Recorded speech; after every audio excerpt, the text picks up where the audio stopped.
지금 저희가 이 서울금지법을 반대하는 동성애자분들을 법으로 탄압하거나 차별하거나 동성애자들에게 고통을 주려고 하는 것이 결코 아닙니다. 지금은 저희들 동성애 하실 자유가 있고 동성애 지지에도 아무런 제약이 없습니다. 그리고 실제로는 여러 가지로 차별하면 법에 금지됩니다. 지금 저희가 막고자 하는 것은 우리의 양심과 이성에 의거해서 동성애가 잘못된 것이다 라고 말할 그 자유를 뺏고자 하는 그 법들이 서양에서 제정되고 있기 때문에 그렇습니다. 그러니까 지금은 탄압받는 것이 동성애자들이 탄압받는 시대가 절대 아닙니다. 지금 전 세계적으로는 동성애를 반대하는 양심적인 사람들, 특히 동성애를 신앙적 신념으로 반대하는 사람들을 탄압받는 시대입니다. 실제로는 동성애를 반대하는 사람들이 독재하는 것이 아니라 동성애를 지지하는 사람들이 독재가 전 세계적으로 선진국을 중심으로 확대되고 있기 때문에 지금 우리의 자유를 지키기 위해서 우리의 양심적 반대와 신앙적 자유를 지키기 위해서 지금 이 포럼을 열고 있다 이렇게 볼 수 있습니다. 지금 차별금지법에 대해서 여기 지금 우리나라 이 교훈점에 관해서 올해도 비슷한 취지의 포럼이 있었고 또 연말에 또 우리 위원님 도와주셔서 좀 의미 있는 포럼이 열리게 돼서 참 다행이다 이렇게 생각합니다. 동성애를 반대할 자유를 침탈하고 동성애를 반대하는 양심적인 사람과 기독교인들을 탄압하는 악법들이 다 어디서 제정되고 있냐? 선진국의 입법기관인 이 국회들에서 제정되고 있습니다. 이 국회가 악법들에 의해서 점령당하고 있는 것입니다. 성경에서 말하는 선문들이 점령당하고 있는 것입니다. 그래서 저희가 주요 경제 선진국에 비해서 선진국 중에서 이 세계적으로 막 광풍처럼 몰아치고 있는 동성애 독재 악법을 막아낼 수 있는 이 힘이 세계적으로 아무리 살펴봐도 대한민국 이외에 반대 역량을 가진 나라가 잘 보이지 않습니다. 이런 그 포럼들, 반대 활동들, 악법제적 활동들을 참 열심히 해서 저희가 이 나라를 잘 지켜내고 또 다른 나라를 도와줬으면 좋겠다는 말씀 서론으로 드리고 싶습니다.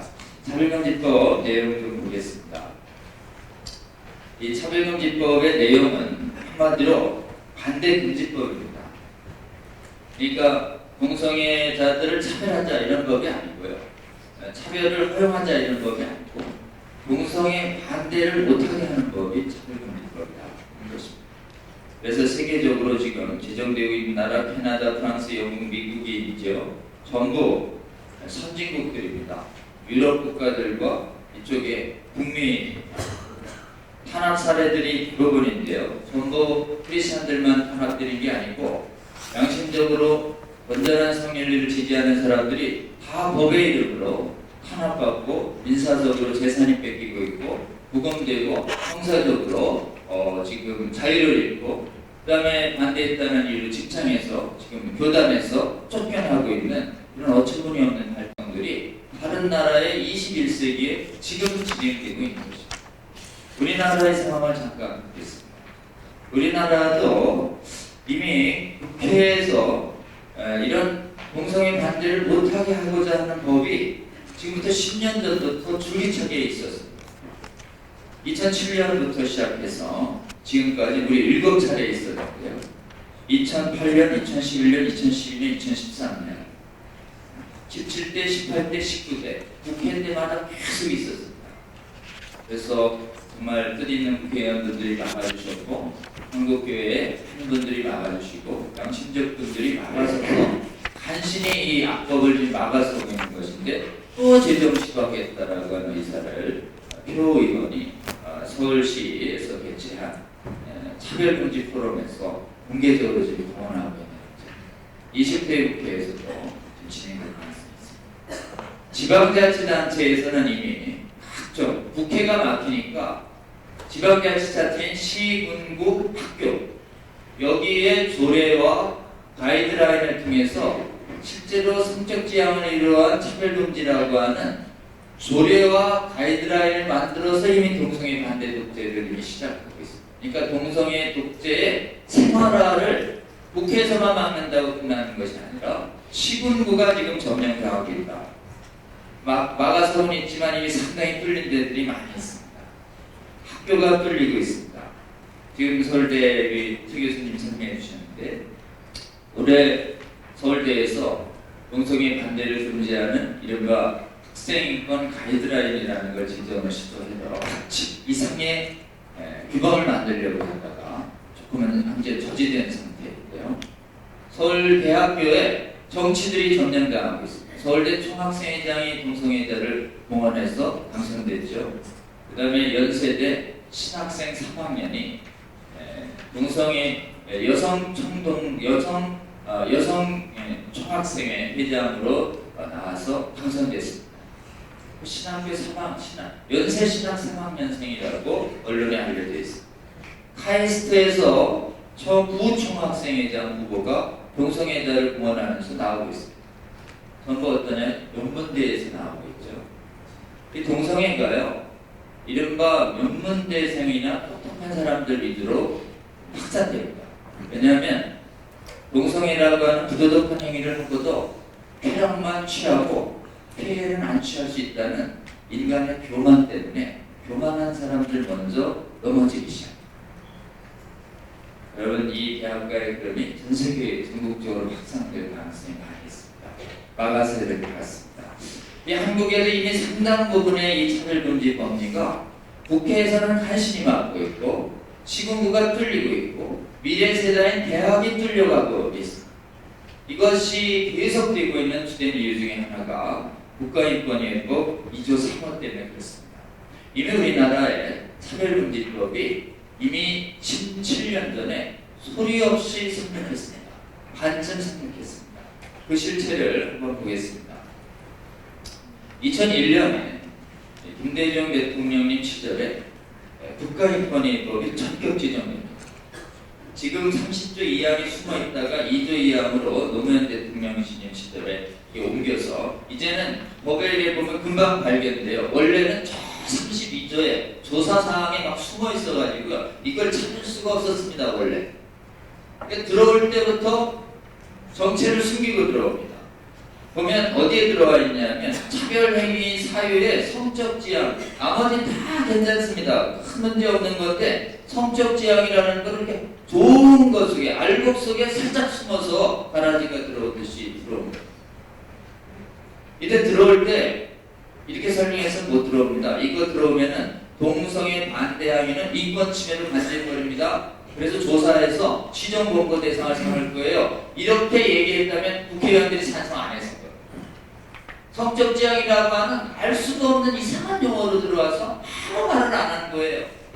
그러니까 당시에 올해 1월 달에 여기서 포럼이 열렸는데 이 법 제정할 때 찬성했던 국회의원 두 분이 오셨습니다. 김정록 의원님하고 김용진 국회의원이 오셔가지고 이 성적 지향이라는 것을 동성애 반대가 인권 침해라는 걸 알았다면 내가 찬성 안 했을 것이다.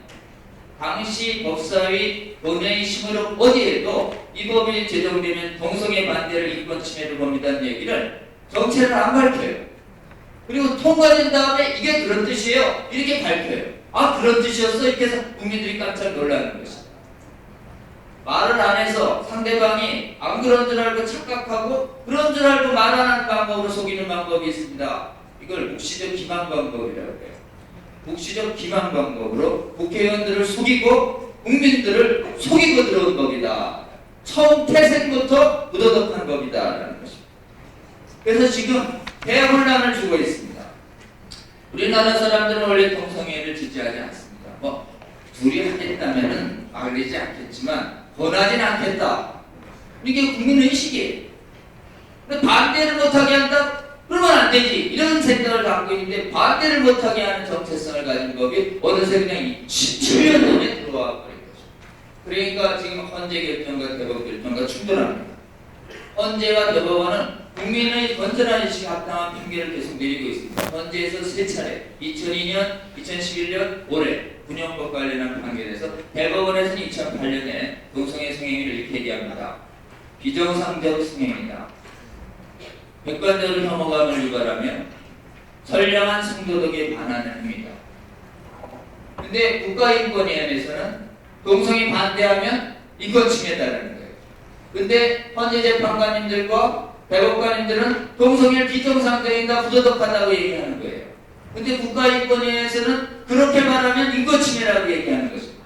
나라에서 국가인권위에 빼면 이 얘기하고 재판관님들과 헌재와 대법관들은 이렇게 얘기합니다. 그럼 누구 말이 옳을까요? 누구 말이 더 권위가 있을까요? 대법원과 헌법재판소는 헌법기관입니다. 헌법을 고치기 전에는 사라지지 않는 기관이에요. 국가인권위법은 법률로 만든 기구입니다. 권위에 있어서 비교가 되지가 않습니다. 그런데 한참 아래에 있는 국가인권위원회가 헌재재판관과 대법관들이 인권 침해하고 있다고 이렇게 거의 하극상을 벌이고 있는 꼴이 지금 우리나라의 현실입니다.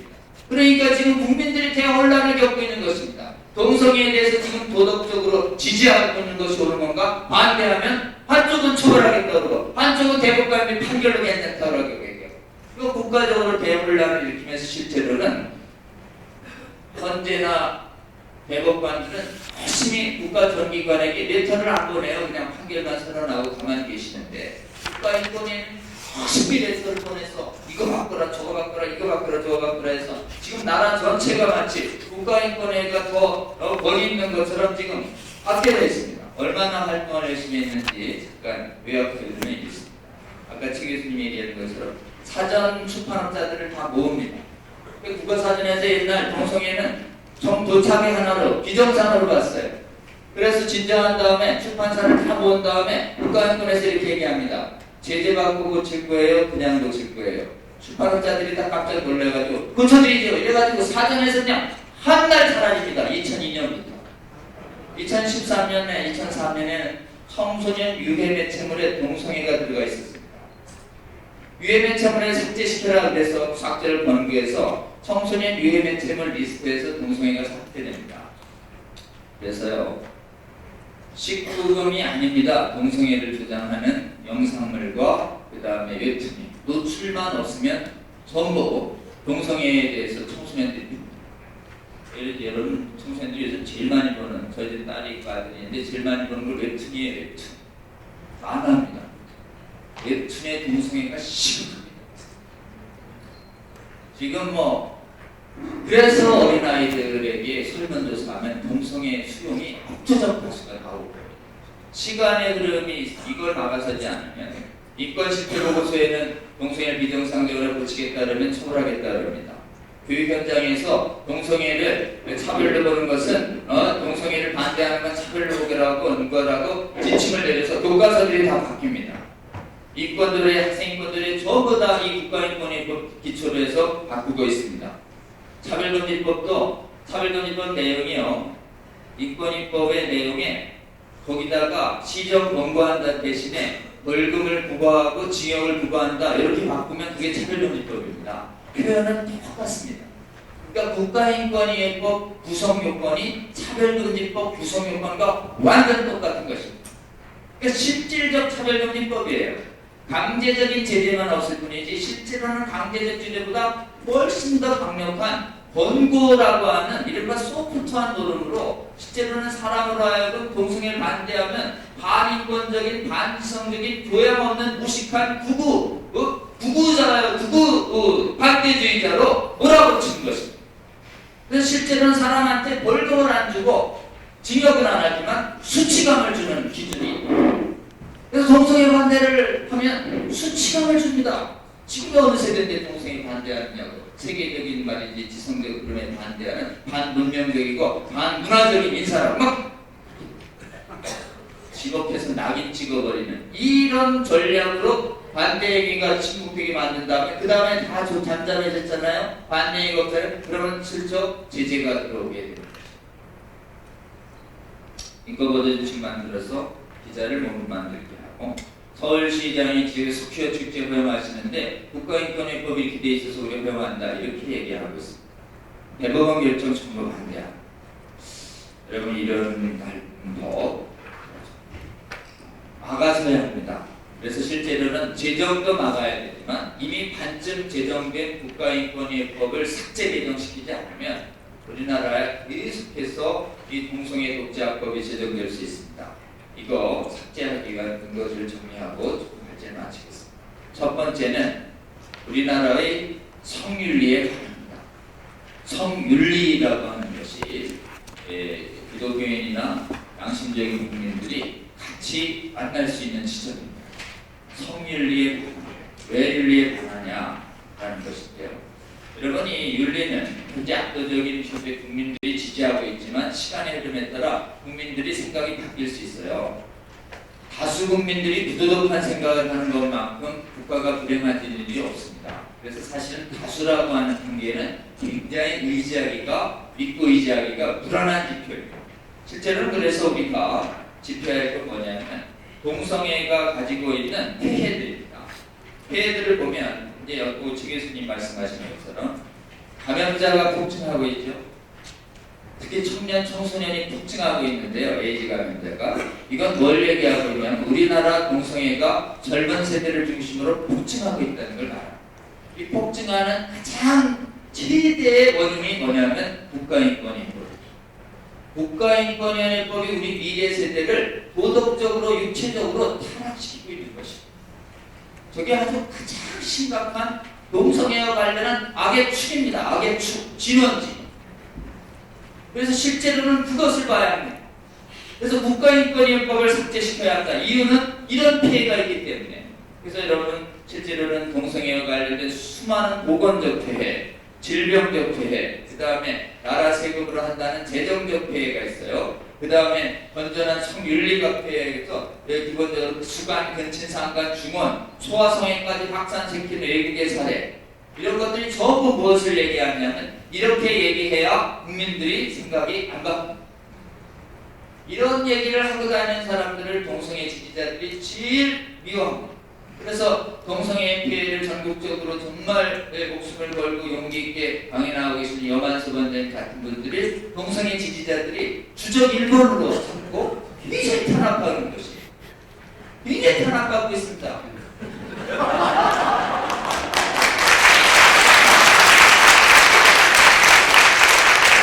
저는 이렇게 법률적으로 막 예매하게 얘기하니까 저는 한참 들어야 하니까 저는 막 그래서 얘기하는데 저는 주적이 아니에요.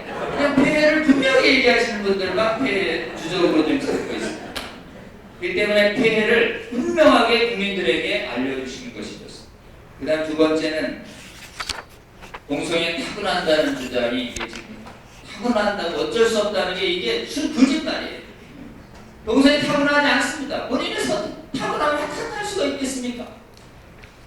동성애는 자기가 느끼고자 하는 성적인 욕구를 억제하지 못하는 죄입니다. 음행적 욕구를 억제하지 못하는 것이 절제력을 발휘하지 못하는 것이 그게 죄입니다. 인간에게는 이 절제력의 자유가 다 있어요. 자유가 없다고 자꾸 거짓말하는데 자유가 다 있습니다. 자유가 있다고 자꾸 얘기해줘야 되고 그 다음에 뭐 끊을 수 없다고 자꾸 거짓말하면 끊을 수 있다고 자꾸 눈을 부릅뜨고 얘기를 해주셔야 그 사람들이 끊을 수 있습니다. 끊을 수 없다는 거짓말에 속지 않으시면 좋을 것 같습니다. 그 다음에 마지막으로는 여러분 우리의 자유를 지키기 위해서 여러분 지금은 지지의 자유와 반대의 자유가 있습니다. 우리가 반대를 하지만 동성애 지지한다고 해서 처벌을 합니까? 벌금을 매깁니까? 우리가 무슨 수치를 다 합니까? 생각의 자유가 다 보장돼 있어요. 근데 지금 비판의 자유에 아주 법으로다가 못하게 하는 거 이건 히틀러 시대나 주체사상 시대나 공산당 시대에 있는 독재입니다. 여러분 이게 히틀러 독재, 파시즘, 프롤레타리아트다, 공산당 독재 지금 전 세계적으로 시작하고 있는 게 동성애 독재가 시작해요. 동성애 독재가 세계적으로 지금 물들어가고 있습니다. 이 동성애 독재를 막아서는데 우리가 양심적인 국민들과 특히 신앙의 자유를 지켜낼 수 있는 많은 사람들이 이 잘못된 악법을 분열히 막아서고 이미 반쯤 들어와 있는 악법 조항, 국가인권위법 조항을 삭제시키는데 조금 나서주시기를 마지막으로 부탁드립니다.